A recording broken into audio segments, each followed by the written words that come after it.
Buenos días, tardes o noches. Todo depende en qué momento estés escuchando este podcast. De nuevo te quiero dar la bienvenida aquí en podcast de la prepa número 4 y te agradezco de antemano por estar una semana más con nosotros. Bueno, sin tanto preámbulo, y perdón por el atraso, es que la conexión ha estado pésima por acá. Bueno, sin tanto preámbulo quiero hablarte del texto de la semana.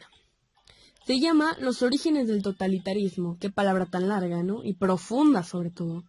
La autora se llama Hannah Arendt. La editorial es Alianza y la traducción es por Guillermo Solana. Bueno, ¿qué nos habla este contenido, este texto? Es algo, pues, ¿cómo puedo explicarlo? El totalitarismo es un régimen que trata de imponer, ¿no?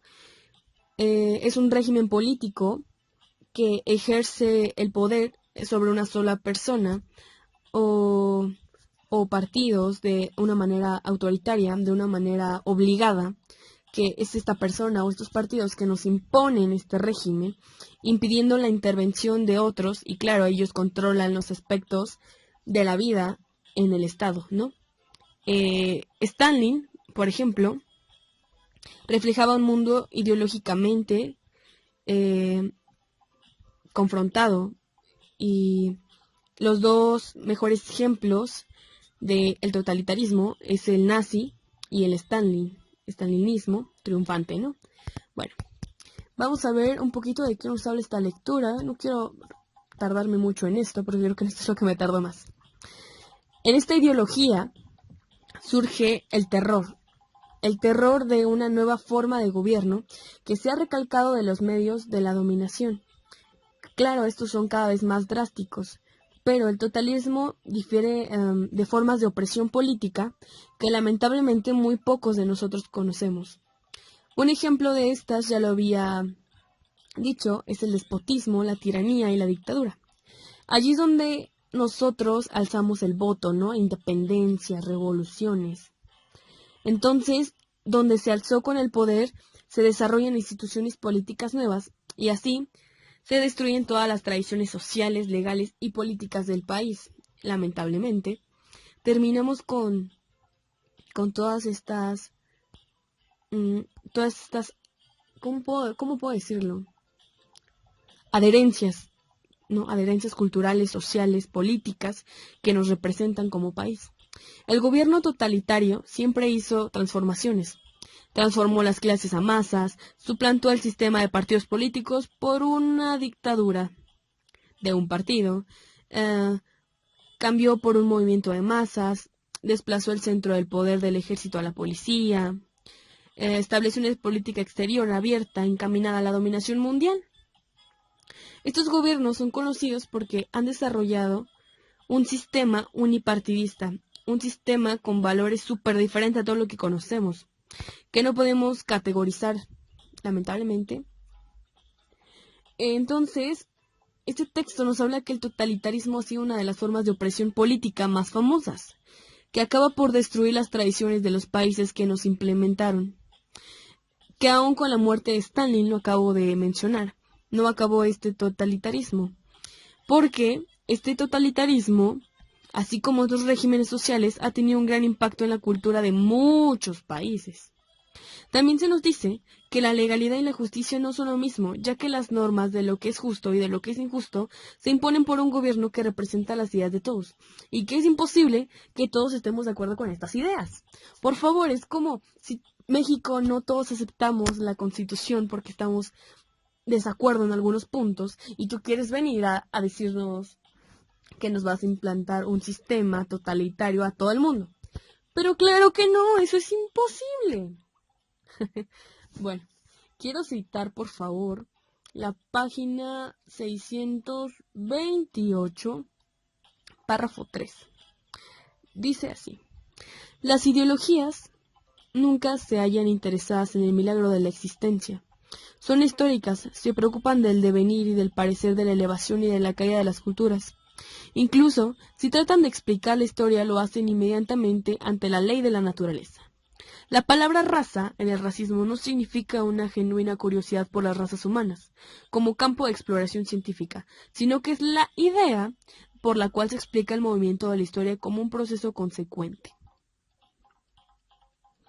Quiero volver a citar, pero esta vez el párrafo anterior, que dice: una ideología es muy literalmente lo que su nombre lo indica, la lógica de una idea.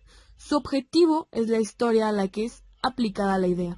El resultado de esta aplicación no es un cuerpo de declaraciones acerca de lo que algo es, sino que despliegue de un proceso que se halla en constante cambio. La ideología trata en el curso de los acontecimientos como si se siguieran de la misma ley, de la exposición lógica de su idea. La ideología pretende conocer los misterios de todo este proceso histórico, los secretos del pasado, las complejidades del presente y las incertidumbres del futuro, merced a la lógica inherente de sus respectivas ideas. Termino de citar. ¿Por qué quise leerlo de forma discontinua? Porque a mí me parece que el párrafo de abajo nos está diciendo que a nosotros nos interesa explicar el milagro de la existencia, porque nos preocupamos por estas culturas, por cómo las culturas a base de las leyes de la naturaleza, de las razas o de estas ideas, podemos explicar el movimiento de la historia como un proceso consecuente. Y el de arriba es parecido, pero me parece que es un poco más explicado. Es de que la ideología, como su nombre lo indica realmente, es la lógica de una idea. Esto viene no solamente a lo que viene en el texto, sino a lo que yo les había comentado en el principio, de que a mí lo que realmente me importaba era comparar lo que nosotros leíamos hace 800, 1000 años, 500, 200, a lo que estamos viviendo ahorita. Por eso es muy importante comparar estos tipos de lecturas con un problema moral o social que está actualmente, pues no sé cómo decirlo. Actualmente en vigencia, digámoslo así, ¿no? Actualmente que esté preocupándonos. Por eso quiero citar la página 39, renglón 3, en el párrafo 1, por favor.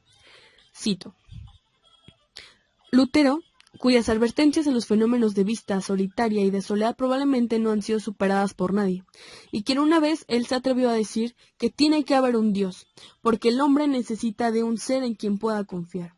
En un comentario poco conocido sobre las palabras de la Biblia: no es bueno que el hombre esté solo. Un hombre solitario, dice Lutero, siempre deduce una cosa y piensa en todo hasta llegar a lo peor.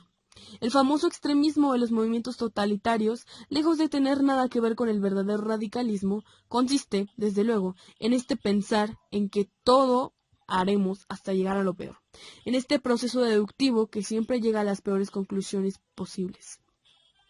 Lo que prepara a los hombres para la dominación totalitaria en el mundo no totalitario es el hecho de que la soledad, antaño una experiencia limitada, en ciertas condiciones sociales marginales como la vejez, se ha convertido en una experiencia cotidiana de crecientes masas de nuestro siglo. Termino de citar. Se están dando cuenta de lo que está haciendo esta lectura. Es muy difícil encontrar un texto filosófico, algo que hable de Dios. Es muy difícil, pero sin embargo en esta lectura está exponiendo una ideología religiosa de Lutero, que todos conocemos que Lutero revolucionó a la iglesia, ¿no? Está diciendo entonces que qué es lo que lleva al hombre al totalitarismo: la soledad. Él dice que necesitamos un Dios en el que confiar. Yo quiero ver tus comentarios, saber qué piensas de esto. Esto es una bomba. Quiero citar también la página 638, párrafo 3. Yo sé que les voy a romper la cabeza con esto. El sí mismo y el mundo, la capacidad para el pensamiento y la experiencia se pierden al mismo tiempo. La única capacidad de la mente humana que no precisa ni del sí mismo, ni del otro, ni del mundo para funcionar con seguridad y que es independiente de la experiencia como lo que es el pensamiento, es la capacidad de razonamiento lógico cuya premisa es evidente por sí mismo. Las normas elementales como la evidencia convincente, la verdad que 2 o 2 y son 4, pueden ser pervertidas ni siquiera por las condiciones de la sociedad absoluta. Esta es la única verdad fidedigna en la cual pueden apoyarse los seres humanos una vez que hayan perdido su garantía mutua al sentido común, lo que los hombres necesitan para experimentar y vivir y conocer su camino en un mundo común. Pero esta verdad se halla vacía, o más bien es una verdad en absoluto, porque no revela nada. Por eso, bajo las condiciones de soledad, lo evidente por sí mismo ya no es simplemente un medio del intelecto, comienza a ser productivo a desarrollar sus ideas y sus propias líneas del pensamiento. Wow, termino la cita. ¿Qué nos quiere decir aquí, perdón? La única capacidad de la mente humana que no necesita de sí mismo, ni de otra persona, ni del mundo para funcionar, es la capacidad de razonamiento lógico. Entonces, cuando ustedes van con su maestro en cuarto año y le preguntan que por qué ven lógica, amigo, te estoy dando la respuesta. Tú ves lógica justo por eso, porque es la única capacidad de la mente humana que trabaja por sí misma y que no necesita del sí, ni de otro, ni del mundo para funcionar con seguridad. ¡Qué bomba! ¡Qué bomba! Por eso, yo desde el principio te invité a ver todo esto desde un punto lógico, filosófico, porque, vuelvo a citar, la única capacidad de la mente humana que funciona con seguridad es la capacidad del razonamiento lógico. Wow, wow, wow, wow. Estoy muy emocionada por esto. Acompáñenme a la página 630, último párrafo, por favor. Dice: la propaganda del movimiento totalitario también sirve para emancipar el pensamiento de la experiencia y de la realidad. Siempre se esfuerza por inyectar un significado secreto en cada acontecimiento público y tangible, y por sospechar la existencia de una intención secreta tras cada acto político público. Una vez que los movimientos han llegado al poder, proceden a modificar. Creo que nosotros ya no vivimos, claro, en un sistema totalitarista al 100%, ¿no? Porque cabe estar que yo no puedo decir que no, pero el terror se confunde fácilmente con un síntoma de que el gobierno es tirano, porque el gobierno totalitario, en sus fases iniciales, debe comportarse como una tiranía, ¿no? Y pues arrasa con fronteras, el derecho creado por el hombre, porque el terror no deja su arbitraria ilegalidad, ¿no? Entonces, este destruye los beneficios de nuestra voluntad, del poder despótico de un hombre contra todos, ¿no? Entonces, este reemplaza las fronteras, los canales, la comunicación, los individuos, por algo que nos mantiene unidos, si la pluralidad se hubiese hecho en hombres, ¿no? Entonces, necesitamos aquí volver a citar en la página 624, en el segundo párrafo, voy a citar: el terror total utiliza este antiguo instrumento de la tiranía, pero destruye también al mismo tiempo ese ilimitado desierto de legalidad, del miedo y de sospecha que deja tras sí la tiranía. Este desierto en realidad no es un espacio vivo de libertad, pero todavía proporciona algún espacio para los movimientos inducidos por el miedo y las acciones penetradas sospecha de sus habitantes. Entonces, ya teniendo la